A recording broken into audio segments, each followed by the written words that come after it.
Flowers చాలామంది చెట్టుకు అందంగా ఉంటాయని ఉంచేస్తూ ఉంటారు. సో, అలా ఉంచకుండా ఎంతగా హార్వెస్ట్ చేస్తే అంతగా ఎక్కువగా పూలు పూస్తాయండి. పూలు అందంగా ఉంటే గాని వదిలేయటం వల్ల ఏంటంటే చెట్లు మొక్క పూలు కుళ్ళిపోయి చెట్లకే ఉండిపోయి సో, ఇన్ఫెక్షన్స్ ఇవి వస్తూ ఉంటాయి, ఫంగస్.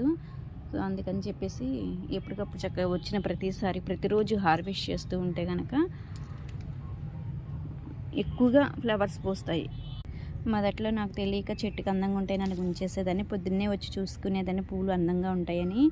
సో, అలా చేయటం వల్ల ఏంటంటే పూలు ఎక్కువ పూసేవి కాదనమాట.